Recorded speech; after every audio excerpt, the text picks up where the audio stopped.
மால்ல யூசுவலாக fun zone இருக்கும்ல, அதுக்குள்ளே போய் டைம் ஸ்பெண்ட் பண்ணதே இல்லை. வெளியவே பார்த்துட்டு வந்ததோட சரி. இந்த தடவை நம்ம வீட்டுக்கு குட்டீஸ் வந்தனால அந்த குட்டீஸை தான் கூப்பிட்டு போயிருந்தோம். அங்கே போய் அவனை விளையாட வச்சது என்னமோ கம்மியான டைம் தான். நாங்கள் விளையாண்டது தான் ரொம்ப அதிகமான டைமாக இருந்திருக்கும். ஃபஸ்ட்டு உள்ளே போனோன்னே அவனை கொஞ்சம் கன்வின்ஸ் பண்ணி ஒரு 1-2 விளையாட்டு விளையாட வச்சோம். அப்புறம் அவன் கூடயே சங்கத்தில் நாங்களும் ஐக்கியமாயிட்டோம். ஆனால் சும்மா சொல்லக்கூடாது, இந்த விளையாட்டெல்லாம் விளையாடுறதுக்கு நல்லா தான் இருக்குது. கொடுக்குற காசுக்கு தான் டைம் ரொம்ப கம்மியாக இருக்க மாதிரி ஃபீல் ஆகுது. டேஷிங் கார்னு ஒன்று இருந்துச்சு. அதில் அவனை ஏற்றி விட்டாங்க. சரி, என்னையும் கட்டாயப்படுத்தி ஒன்றில் ஏற்றி விட்டாங்க. எனக்கும் டிரைவிங்க்குமே 7ஆம் பொருத்தம். நான் வேற ஆன் பண்ணுறதுக்கு முன்னாடியே பல திருப்பி வச்சுருந்தேன் அந்த ஸ்டேரிங்கை. அப்புறம் என்ன, ஆன் பண்ணோன்னே இடி தான். கால் வலி சும்மா இல்லை, பயங்கரமாக வந்துருச்சு.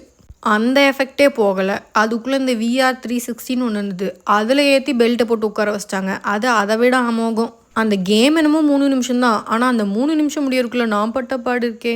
ஆனால் ரொம்ப நாள் கழிச்சு நல்லா என்ஜாய் பண்ணிட்டு தான் வெளியே வந்தோம்.